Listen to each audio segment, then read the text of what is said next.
ઉદ્યોગ સાહસિક મિત્રો, આપણે ઉદ્યોગની સ્થાપના કરીએ ત્યાર પછી જો મોટામાં મોટો કોઈ પ્રશ્નનો સામનો કરવાનો આવે તો એ છે માર્કેટિંગ.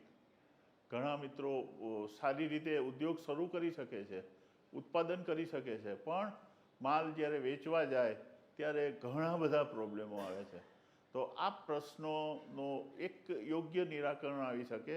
માર્કેટિંગમાં કઈ રીતે માર્કેટિંગ પ્રોડક્ટનું કરી શકાય, આના માટે માહિતી આપવા માટે અમે ગુજરાતના જે બેસ્ટ માર્કેટિંગ એક્સપર્ટ ગણી શકાય, માર્કેટિંગને સારા વક્તા ગણી શકાય, જાણકાર વ્યક્તિ ગણી શકાય એવા શ્રી હરકાંતભાઈ ભટ્ટ આપણી સાથે છે.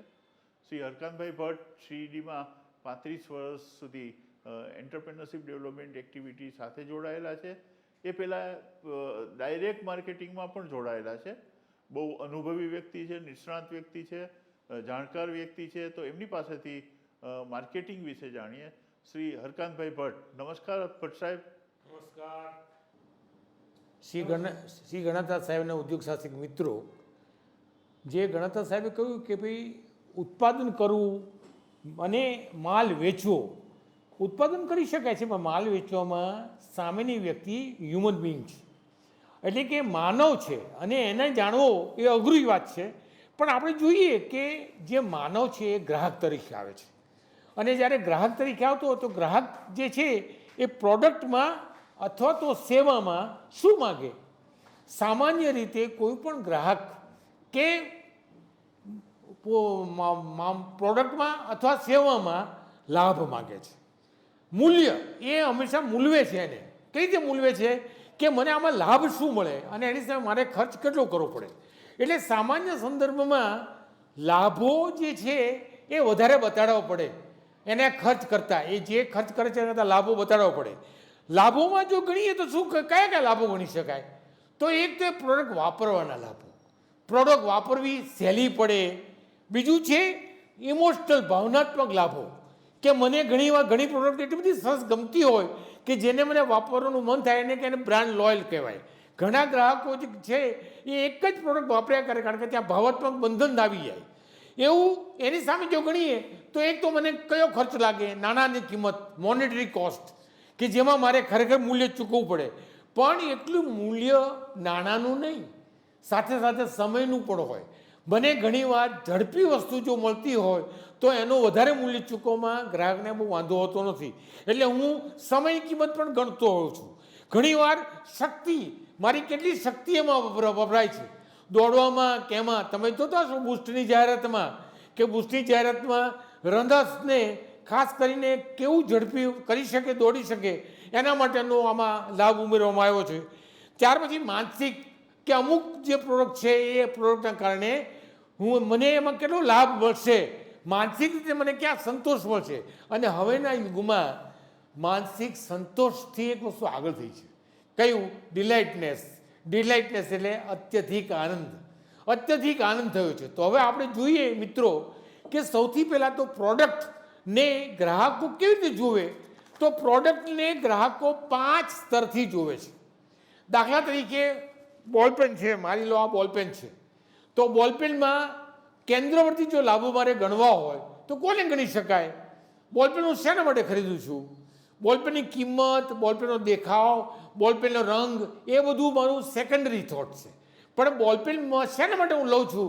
એટલે જ્યારે શેના માટે પ્રશ્ન આવે કોઈ પણ પ્રોડક્ટ કે સેવાનો, ત્યારે એના લાભો એ ગ્રાહકના મનમાં આવતા હોય છે.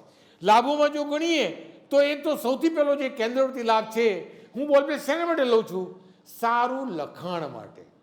કોઈ પણ વસ્તુ જો મને લખવામાં વધારે ઉપયોગી હોય તો મને બોલપેન લેવાનું ગમે. પછી એનો કિંમત કે એનો દેખાવ કે એનો રંગ કે એ બધું છે એ પછી આવે છે.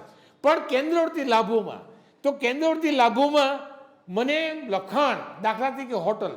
આજે હું અમદાવાદ આવ્યો છું, અમદાવાદ હું કોઈને ઓળખતો નથી અને અમદાવાદમાં મારે સ્ટે કરવાનો છે, તો હું શું કરી શકું? કોઈ હોટલમાં કે જ્યાં રહેવાનું સ્થળ છે જ્યાં રહી શકાય રાત્રે, એવું હું સ્થળની શોધ કરું. શું કામ શોધ કરું? કારણ કે મારે ત્યાં મારો કેન્દ્રવર્તી લાભ ઊંઘ અને આરામ છે, એ મને મળી શકે. તો હંમેશા કોઈ પણ પ્રોડક્ટનો જન્મ આ કેન્દ્રવર્તી લાભોમાંથી થાય છે. મને કેન્દ્રવર્તી લાભો કયા કયા હોઈ શકે કેન્દ્રવર્તી લાભોના સંદર્ભમાં મારે ગ્રાહકને ઓળખતા શીખવાનો છે. તો હવે જોઈએ કે કેન્દ્રવર્તી લાભો પૂરી કરી શકે એવી કઈ વસ્તુ. તમે જોતા હશો કે અમદાવાદની અંદર ઘણી બધી હોટલો છે અને ઘણી બધી હોટલો જુદા જુદા પ્રકારની હોટલો છે. પણ ઘણા લોકો શું કરે કે કેન્દ્રવર્તી લાભોમાં એને ઊંઘ અને આરામ જોઈએ છે ને ગ્રાહકને, તો બેઝિક પ્રોડક્ટવાળી બનાવે. બેઝિક પ્રોડક્ટ એને પહેલી કહેવાય બેઝિક પ્રોડક્ટ. ઘણીવાર ઘણા ગ્રાહકો બેઝિક પ્રોડક્ટથી સંતોષ માને છે, એને આનંદ થઈ જાય છે. બેઝિક પ્રોડક્ટ એટલે શું? એક હોટલ કે જેમાં મારે રહેવાનું છે, મને બેડ હોય, સૂવાનું હોય, બસ ચાલે, બરાબર ને. તો હું એનાથી વધારે માગતો અપેક્ષા રાખતો નથી, કારણ કે મને એ વખતે એફોર્ડેબલ પ્રાઇસ છે કે નહીં, મને ગજવાને પોસાઈ શકે એવી કિંમત છે કે નહીં. એનો અર્થ એ થયો કે આ લાભ છે એ ખરીદ કિંમત સાથે પોતાની ખરીદ કિંમત સાથે સંકળાયેલો છે. તો એના સંદર્ભમાં જોઈએ તો એક બેઝિક પ્રોડક્ટ, અત્યારે અમદાવાદની અંદર જે કંઈ હોટલો આવી છે એમાં આવી બેઝિક પ્રોડક્ટવાળી હોટલો, રેલવે સ્ટેશન છે, બસ સ્ટેન્ડ છે, ત્યાં તમે જોતા હશો તો આજુબાજુ એવી ઘણી હોટલો જે છે એ બધી આવી બેઝિક પ્રોડક્ટવાળી ચાલે છે. પણ હું શિક્ષિત છું, હું ભણેલો છું, મને કંઈક વધારે વિચાર આવે છે, તો હું શું કરીશ? અપેક્ષિત વસ્તુ વિચાર કરીશ. આ પ્રોડક્ટને બીજા સ્તરથી જોવાનો વિચાર આવે. કેન્દ્રવર્તી લાભો, પછી આવે બેઝિક પ્રોડક્ટ, પછી આવે અપેક્ષિત એક્સપેક્ટેડ પ્રોડક્ટ. કે હું આ જે હોટલ છે એની અંદર હવે શું માગીશ? ભાઈ મારું જે બેડ છે એ ક્લીન હોય, મારી બેડશીટ છે એ ક્લીન હોય, બરાબર છે. મને આ બોલપેન લઉં તો એ બોલપેનની અંદર ક્લીન રીતે લખી શકાય, અટકવી ન જોઈએ, ફ્લો જે છે એ ક્લીન હોવો જોઈએ. તો એનો અર્થ એ થયો કે ત્યાં મને ક્લીનલીનેસ મારા માટે અગત્યનું છે. હું બાથરૂમ પણ જોઈશ, ત્યાં મારો ટોવેલ મૂક્યો છે કે નહીં, ત્યાં મને આ મૂક્યું છે કે નહીં. તો એ સંદર્ભમાં જો જોઈશ તો એ સંદર્ભમાં અપેક્ષિત ચીજો શું? Expected product. એ ત્રીજું સ્તર થયું. ચોથું સ્તર છે એક્ઝ્યુમેટેડ પ્રોડક્ટ, એટલે કે વૃદ્ધિ પામેલ વસ્તુ. ઘણી વખત ઘણા લોકો આ બેઝિક પ્રોડક્ટ અને વધારાની વસ્તુઓના ઉપરાંત પછી વસ્તુઓ મૂકે છે, એમાં વધારાની વસ્તુ મૂકે. દાખલા તરીકે હું આવી રીતે પ્રવચન દેવા જાઉં તો એ પ્રવચન દેવામાં એકવાર ગણાતા સાહેબે મને બોલાવેલો અને હું શિહોર ગયેલો. તો શિહોરમાં જ્યાં મને ઉતારો આપ્યો હતો ત્યાં વારે ઘડી આવી રીતે જતો હતો. એટલે મને શિહોરના જે હોટલવાળો હતો એણે નક્કી કર્યું કે ભાઈ આ સાહેબને શું આપવું. તો એણે અંદર મારા માટે નાસ્તો મૂક્યો, અંદર ફ્લાવર વાઝ મૂક્યું, અંદર મ્યુઝિક મૂક્યું, અંદર મને જે થઈ શકે એવા સારા પરફ્યુમવાળા શોપ મૂક્યા. સરળ. તો એનો અર્થ એ થયો કે જે મેં મારી અપેક્ષા નહોતી, પણ છતાં એણે ગ્રાહકને ટકાવી રાખવા માટે, ગ્રાહકને સતત રાખી મૂકવા માટે થઈને એણે એ વસ્તુ મૂકી. પણ એનાથી પણ એક વસ્તુ હવે આગળ થઈ છે, એ સંભવિત ચીજ વસ્તુઓ. સંભવિત ચીજ વસ્તુ એટલે હવે એ હોટલનો જ હું દાખલો આપું કે શિયોરની અંદર હોટલમાં એકવાર જ્યારે હું ગયો ત્યારે જેવો સવારમાં પોરમાં પહોંચ્યો 6-6:30 વાગે, ત્યારે તરત જ ગ્રાહકના માલિકે કીધું કે આવો ભટ્ટ સાહેબ, વેલકમ, લો આ શ્રાવણ મહિનામાં તમે આવ્યા છો ને, તો શ્રાવણ મહિનામાં તમને ભગવાન શંકરનું નમન આપું તમને. મને સ્પર્શી ગયું. અંદર ગયો એટલે એના એન્ટ્રન્સમાંથી જ ફૂલની પાંખડીઓની વર્ષા થઈ, એ પણ મને ગમી ગયું. તો એનો અર્થ એ થયો કે આ પ્રકારની અપેક્ષાઓ વધતી જાય છે. અત્યારે કોઈ પણ પ્રોડક્ટ કે સેવાની અંદર કેન્દ્રવર્તી લાભોની અંદર વધારે વસ્તુ થતી જાય છે. તો હવે આ માટે આ વસ્તુ જ્યારે લોકો માંગતા થઈ જાય ગ્રાહક, તો આપણે શું કેવી રીતે વેચવી એને, એ મોટો પ્રશ્ન આવે. તો એના સંદર્ભમાં જો વેચવાની જે વસ્તુઓ જે છે એને જો ગણીએ તો 4P ના સંદર્ભમાં ગણવી જોઈએ. પ્રોડક્ટ, કઈ ચીજ વસ્તુ અથવા સેવા. બીજું છે પ્લેસ, કયા સ્થળે વેચો છો. પછી કઈ પ્રાઇસે વેચો છો, P પ્રાઇસ. અને કેવી રીતે વેચાણ વૃદ્ધિના કયા સ્તરથી અથવા વેચાણ વૃદ્ધિના કયા પ્રકારથી તમે વેચો છો. આ 4 વસ્તુઓ અગત્યની છે.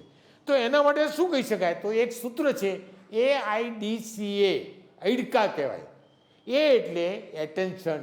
સૌથી પહેલાં તમે જે તે ગ્રાહક સાથે વાત કરો ત્યારે એનું સૌથી પહેલાં ધ્યાન તો દોરો. ઘણી વખત એવું હોય કે તમે એમ માની લો કે હું જે વાત કરું છું ને ગ્રાહક પૂર્ણ શાંતિથી સાંભળે છે, એવું નથી હોતું. ઘણી વખત એવું થતું હોય કે તમે જ્યારે વાત કરતા હો તો ગ્રાહકનું મન આજુબાજુ ભટકતું હોય. તો એ વખતે એવું કરવાનું કે તમે પહેલાં એનું એટેન્શન લો. એટેન્શન પ્રેમથી શકાય, કોઈ જોકથી તો ઊભું કરી શકાય. એને શું ગમતી વસ્તુ છે ગ્રાહકને એનાથી કરીને એનું કરી શકાય. પણ હંમેશા આનું સૌથી પહેલાં તો ધ્યાન દોરો. ધ્યાન દોર્યા પછી એને રસ જગાવો. એને એ પ્રોડક્ટ લેવામાં કે એ સેવા વાપરવામાં શું રસ છે. રસ ન હોય તો એવી વાતો કરો કે એને રસ જાગે. બરાબર છે. રસ જાગ્યા પછી એની શું ઈચ્છા છે, એ પ્રોડક્ટ કે વાપરવાની એની શું ઈચ્છા છે, એની ઈચ્છા જાણી લો. તો હંમેશા એક ધ્યાન રાખજો મિત્રો કે કોઈ પણ ગ્રાહકને ઈચ્છિત વસ્તુ જો મળે તો એના જો અત્યધિક આનંદ એને ક્યાંય થતો નથી. આપણે હમણાં જ કહ્યું એમ કે હવે ગ્રાહકના સેટિસ્ફેક્શન સુધી નથી જવાનું, ગ્રાહકના આનંદ સુધી જવાનું છે. એ પ્રોડક્ટ કે સેવા વાપરવાનો જે આનંદ છે એ આનંદ એને મળવો જોઈએ. માટે એની ઈચ્છા જાણવાની જરૂર છે. એ જ માટે થઈને ફરીવાર આપણે શું કરવું પડે, હવે એડકા પ્રોસેસમાં સી એટલે કન્વિક્શન, એને સમજાવવું પડે. કેવી રીતે સમજાવશો? બધાને બધી ખબર છે પ્રોડક્ટની, ના એવું નહીં. હવે અહીંયા યુએસપી વાપરવાની, યુનિક સેલિંગ પ્રપોઝિશન, અદ્વિતીય વેચાણ દરખાસ્ત કહેવાય એને. અને યુનિક સેલિંગ પ્રપોઝિશન એટલે કે એ પ્રોડક્ટ એ ગ્રાહકને વધારે ક્યાં લાભદાયક છે. આ તમારે કન્વિક્શનના સ્ટેજે સમજાવવું પડે કે અને કન્વિક્શન સ્ટેજે જ્યારે તમે સમજાવટ ક્ષેત્રે તો ઓટોમેટિકલી એને એ વસ્તુ ગળે ઉતરે. જેવું ગળે ઉતરે તરત જ એ તમને એના બોડી લેંગ્વેજથી સંજ્ઞા આપે કે મારે હવે ખરીદવું છે. એટલે તમે હવે વેચાણ કાર્ય આગળ કરી શકો. એટલે એક્શન આવે. એક્શનમાં ક્યારે આવે, ક્યારે એક્શન કરવાનું? કે એક તો એની બીજી સૂત્ર જોઈએ તો એનપી એસટીપી કહેવાય. એન એટલે નીડ, જ્યારે જરૂરિયાત હોય ત્યારે તમે એને માલ આપો. બરાબર છે. મારે જરૂરિયાત હોય અને મને માલ ન મળે તો આનું નકામું છે. એટલે જરૂરિયાત હોય ત્યારે માલ મને આપો તમે. ત્યાર પછી મેં જે કહી છે એ જ પ્રોડક્ટ તમારે આપવાની છે. જો એમાં ફેરફાર કરશો તો હું પ્રોડક્ટનો રિપીટ સેલ તમને નહીં આપી શકું. એટલે જે મેં કહી છે એ જ પ્રોડક્ટ તમે મને આપો. ત્યાર પછી તમે સોર્સ, હવે આ મારી પ્રોડક્ટ ખલાસ થઈ ગઈ અમદાવાદમાં તો ક્યાં લેવા જવાની? તો એનો અર્થ એ થયો કે તમારે મને એવા સોર્સ કે સ્થળની માહિતી આપવી પડે. યોગ્ય સમય, ટી એટલે ટાઈમ, યોગ્ય સમય મને આપવું પડે. યોગ્ય સમય જો હું ના માલ નહીં પહોંચાડું તો પછી એ માલની કંઈ કિંમત રહેતી નથી. અને પી એટલે પ્રાઇસ. હંમેશા મોટાભાગના ઉદ્યોગ સાહસિક મિત્રો કોસ્ટિંગ ગણવામાં બહુ મોટી મુશ્કેલી કરે છે. આ એક મોટી પ્રશ્ન છે. પ્રાઇસ નક્કી કરવાની હોય પ્રોડક્ટની ત્યારે ઘણા બધા ખર્ચાઓ જે ગણવાના છે, વેચાણ વિતરણના ખર્ચા ગણવાનો છે, બરાબર છે, ડિસ્ટ્રીબ્યુશનના જે ખર્ચા ગણવાના છે, એ બધા ખર્ચાઓ ગણી શકતા નથી. અને ઘણી વખત પ્રાઇસ નક્કી કર્યા પછી પાછું થાય કે આમાં તો હું લોસ કરું છું. તો આ અહીંયા પ્રાઇસ નક્કી કરવા માટે કોસ્ટિંગ એ અગત્યનું છે. તો હવે એ પ્રોડક્ટને યોગ્ય કિંમત તમે નક્કી કર્યા પછી કે જેમાં તમને પ્રોફિટ રહેતો હોય, નફો રહેતો હોય, એવી વાત કર્યા પછી જોઈએ તો પ્રોડક્ટ્સને બજારની અંદર પુશ આપવાની છે. કેવી રીતે પુશ આપવાની છે? તો પહેલી તમે વાતચીત કરો એમાં બહુ લાંબી વાતચીત નહીં કરવાની. પ્રોડક્ટને સંલગ્ન જ વાત કરો અને એમાં પ્રોમ્પ્ટનેસ, ઉતાવળ, ઝડપી વાત કરવાની.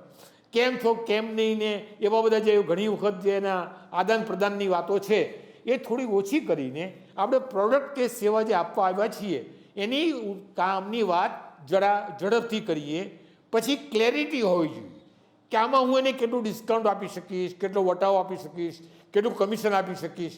એક જો સ્પષ્ટતા મને ન હોય તો પછી હું એમ ન કહી શકું ત્યાં એ વખતે એની સાથે કે હું મારા શેઠે પૂછીને કહું છું, તો એવું ન ચાલે. તો ત્યાં મને ક્લેરિટી હોવી જોઈએ. એટલે આ જે સ્પષ્ટતા છે એ પહેલાં કરી નીકળવું પડે. ત્યાર પછી આપવાના સજેશન્સ. હું પ્રોડક્ટ લઉં છું લાલ, પણ તમે એમ કહો ભાઈ આ લાલના કરતાં ગુલાબી પ્રોડક્ટ છે એ તમને વધુ સ્યુટ થશે. અથવા તો તમે આ પ્રોડક્ટ લો છો તો સેમી લિક્વિડ લો તો કદાચ તમને ઉપયોગી વધારે થશે. દાખલા તરીકે શેવિંગ માટે હું ક્રીમ લેવા ગયું તો તને ઓટોમેટિક શેવિંગ ક્રીમ તૈયાર મળે જ છે કે જેમાં મારે બ્રશની વ્યવસ્થા નથી. બરાબર ને, સીધું લગાડવાનું જ છે. તો પરિસ્થિતિ એ થાય કે હું એવું પણ સજેસ્ટ કરી શકું. એટલે અહીંયા સજેશન્સ આવે. હવે સજેશન કર્યા પછી એ પ્રોડક્ટ કેવી રીતે વાપરવી એનું ડેમોન્સ્ટ્રેશન કરવું પડે. ઘણા લોકોને આપણે પ્રોડક્ટ આપી દઈએ એટલે કંઈ ખબર નથી પડતી એવું નથી ખ્યાલ આવતો, એવું પણ બને છે. દાખલા તરીકે હમણાં જિલેટે રેઝર કાઢ્યું તો એ રેઝરને વાપરવું કેવી રીતે ગઈ વખતે એને આવો ડેમોન્સ્ટ્રેશન પ્રોગ્રામ કરવો પડ્યો. તો એનો અર્થ એ થયો કે ત્યાં ડેમોન્સ્ટ્રેશન કેવી રીતે વાપરવું એ એમને સમજાવવું પડે. અને ત્યાર પછી તમારે એને એલાઉડ ટુ યુઝ એટલે કે એને તમારે હવે વાપરવામાં સમજી ગયા તો હવે એને તમે પરમિશન આપો. પરમિશન આપો ત્યારે તમે એને સજેશન્સ કરો, બરાબર છે ને, સૂચનો આપો અને એને એમાં એના વાપરવામાં મદદ કરો. એચ એટલે હેલ્પ, મદદ કરો. તો હવે આ સંદર્ભમાં હવે જ્યારે ગ્રાહકને મળવાનું થાય ત્યારે પાછી છેલ્લું સૂત્ર આપણે જોઈએ, PPA PMC. પી એટલે પ્રી એપ્રોચ. એને મળતા પહેલાં ગ્રાહકને વાતચીત શરૂ કરતા પહેલાં કેવી રીતે તૈયાર થઈને જવું, લગર વગર કપડામાં તૈયાર થઈને જવું, સેમ્પલ લીધા વગર જવું, આપણી પાસે કેશ બુક બિલ બુક લીધા વગર જવું. તો આનો અર્થ એ છે કે અહીંયા પ્રી એપ્રોચમાં આપણે તૈયારી સૂચવે છે કે આપણી પાસે પૂરતી તૈયારી હોય પછી આપણે જઈએ. એપ્રોચ પછી આવે પ્રોડક્ટ. તો પ્રોડક્ટ વિશેની જાણકારી મારી પાસે પૂરેપૂરી હોવી જોઈએ અને એના વિશેના એના ગુણધર્મો, એના લાભો, એની અસરો કે વાપરવાની પદ્ધતિઓ, આ બધું મને ખબર હોવી જોઈએ. ત્યાર પછી એ જો જોઈએ આપણે તો હવે આવે એપ્રોચ. એપ્રોચ એટલે મળવાનું. હંમેશા કોઈ પણ વ્યક્તિને મળતા હોઈએ ને તો એને પ્લેઝન્ટ એપ્રોચ ગમે. તમારા ઘરમાં તમે ગમે એવા મુશ્કેલીમાં હો પણ તમારો ચહેરો જો દુઃખદાયક લઈને જાઓ તો એ ગ્રાહકને ગમે નહીં, બરાબર છે ને? કેમ? કારણ કે અહીંયા તમે કોને મળો છો? કસ્ટમરને. એ કસ્ટમર એટલે શું? જો કષ્ટ સે મરા વો કસ્ટમર ના. તો હવે તમે તો માર્કેટિંગના માણસ છો તો તમારે શું કરવાનું? જિનકા કસ્ટમરા વો કસ્ટમર. તમે એનો પ્રશ્નનું નિરાકરણ કરવા જાઓ છો તો એનો અહીંયા એ છે કે એપ્રોચ જે છે એ પ્લીઝન્ટ એપ્રોચ તમારો હોય તો કામનું. ત્યાર પછી આવે પ્રેઝન્ટેશન. પી એટલે પ્રેઝન્ટેશન. તમારે ઘણા લોકો છે ને પ્રોડક્ટ મૂકે ને તો આમ કરીને આમ મૂકે એકદમ કે જ્યાં એને સામેના માણસે જોઈને જ આમ કંટાળો આવે. તમે એને પ્રેઝન્ટેશન આર્ટિસ્ટિક બનાવી શકો, સરસ મજાનું બનાવી શકો. તમે બિલ બુક મૂકતા હો તો આડીઅડી બિલ બુક મૂકો, કેશ બુક આડીઅડી મૂકો, પેન ખબર જ ન હોય યોગ્ય શોધવા જાઓ. આવું બધું જે છે એ પ્રેઝન્ટેશનમાં આવે. તો એ પ્રેઝન્ટેશન તમારું વ્યવસ્થિત હોય. પછી મીટિંગ વિથ ઓબ્જેક્શન્સ. એટલે પ્રેઝન્ટેશન જ્યારે તમે કરો ત્યાર પછી ગ્રાહક હંમેશા નાના નાના વિરોધો દર્શાવે કે તમારી પાસે બસ આ એક જ વસ્તુ છે, બીજી વસ્તુ નથી, આ જ કલર છે, આ એક જ પ્રોડક્ટના બીજા વર્ઝન નથી. દાખલા તરીકે કોમ્પ્યુટરમાં કે બધામાં તમે જાઓ તો આ પ્રશ્ન બહુ નડતા હોય છે, બરાબર ને?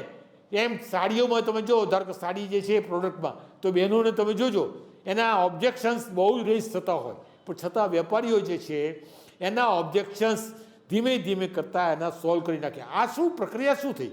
આ સેલ પૂરું કરવાની પ્રક્રિયા થઈ, બરાબર ને? અને આ સેલ પૂરું કરવાની પ્રક્રિયામાં તમારે ઓબ્જેક્શન્સ આવે જ નહીં એવું ન બને.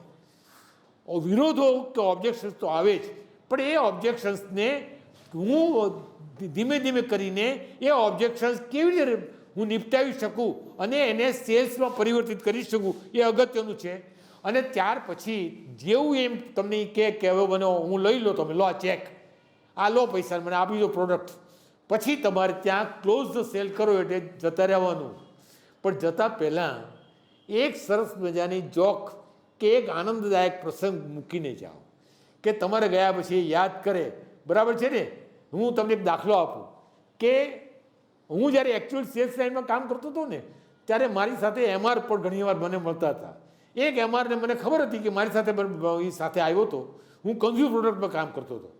તો એક MR મારી સાથે આવ્યો હતો તો એ એક ડીલરને ત્યાં, એટલે કે દવાના ડીલરને ત્યાં એને મોટો ઓર્ડર મળવાની શક્યતા હતી. પણ એનો જે માલિક છે ને એ માલિક તરત જ એવું કે અરે યાર જાને દેસાઈ, તારી કંપની કંઈ ઓછા પોપટ આવે છે. આ દેસાઈ બિચારો ચિંતામાં આવે કે આ યાર દરેક વખતે માલિક યાર પોપટ શું કીધા કરે છે. એટલે આ વખતે તેને નક્કી રાખ્યું જેવો પોપટ કે ને એટલે આપણે કંઈ બહુ વાંધો નહીં. માણેક ચોક આવ્યો અને માણેક ચોકમાંથી ઓલા રબરના આવે છે ને નીચે ભૂસું ભરેલા પોપટ લીલા રંગના, એવા રમકડાના એવા 5 લઈ લીધા. 5 લઈ લીધા, ઉપર કાળું રબર હોય કે જેથી કરીને આમાં ઊંચા નીચા થાય. એ આવ્યા અને જેવું ઓલો ઓર્ડર આપવાની વાત કરી કે હોય એટલે તરત જ બોલી ગયા, દેસાઈ રહેવા દે, હવે તારી ગમે ઓછા પોપટ આપે છે. તરત જ દેસાઈએ પોતાની બેગ ખોલી અને 1 2 3 4 ને 5 પોપટ લીધા. હા, મારી કંપની 5 પોપટ આપે છે. અને એવો આનંદદાયક પ્રસંગ બન્યો અને પછી જતો રહ્યો દેસાઈ. જેવો જતો રહ્યો તરત જ ઓલો જે છે બે બધા માલિકો પેટ પકડીને હસ્યા. એનો અર્થ એ થયો કે ક્લોઝ સેલ્સમાં એ એમ કે તમે બેસો, હું ચા મંગાવું, અડધી ચા પીને જાઓ, ના રોકાવાનું નહીં, પણ એને બદલે પ્લેઝન્ટ મૂકીને તમે જાઓ. હવે આ સંદર્ભમાં માર્કેટિંગનો જે ગણીએ તો આમાં બે પ્રકારની પ્રવૃત્તિ આવે, એક અંકુશિત પ્રવૃત્તિ અને એક બિન અંકુશિત પ્રવૃત્તિ. બરાબર છે? અંકુશ એટલે કે તમારો ઉત્પાદક તરીકેનો અંકુશ શેમાં છે? 4 વસ્તુમાં, 4 Pમાં છે. પ્રોડક્ટમાં છે, પ્રાઇસમાં છે, પ્લેસમાં છે અને પ્રમોશનમાં છે. આ 4માં તમારો અંકુશ છે. બાકી બિન અંકુશિત એટલે શું? કે જેમાં હરીફાઈ છે, નવી પ્રોડક્ટ બજારમાં આવે, સરકારના નિયમો બદલાય, બરાબર છે ને, એ ભાવો વધે, કાચા માલના ભાવો વધે, તો આ બધું જે છે તો એ બધા તમારી બિન અંકુશિત. બિન અંકુશિતની અંદર વધુમાં વધુ તમે શું કરી શકો? તમે એટ ધ મોસ્ટ નાનકડી ફેવર મેળવવાનો પ્રયત્ન કરી શકો. તમારો હાથનો કંટ્રોલ શેમાં હોવો જોઈએ? અંકુશિત પ્રવૃત્તિમાં. તમને ખબર છે કે અત્યારે કંટ્રોલ્ડ એક્ટિવિટીમાં 85% જેવો અંકુશ ઉદ્યોગ સાહસિકનો હોય, પણ આપણે એ જ એના પર ધ્યાન નથી આપતા, અને આપણે જે ધ્યાન આપીએ છીએ એ બિન અંકુશિત પ્રવૃત્તિમાં આપણે પ્રયત્ન કર્યા કરીએ કે જેમાં આપણે બહુ સફળતા મળતી નથી હોતી. તો અંકુશિત પ્રવૃત્તિઓ જે છે, પ્રોડક્ટ, પ્રાઇસ, એમાં આપણે એક જ ધ્યાન રાખવાનું, હમણાં જે મેં તમને વાત કરી એમ, કે કસ્ટમર સોલ્યુશન સાથે જોડવાની. હંમેશા પ્રોડક્ટ છે, પ્રાઇસ છે, પ્લેસ છે કે પ્રમોશન છે, આ ચારેય વસ્તુને કસ્ટમર સોલ્યુશન સાથે જો જોડો તો એને એમ લાગે કે બને આ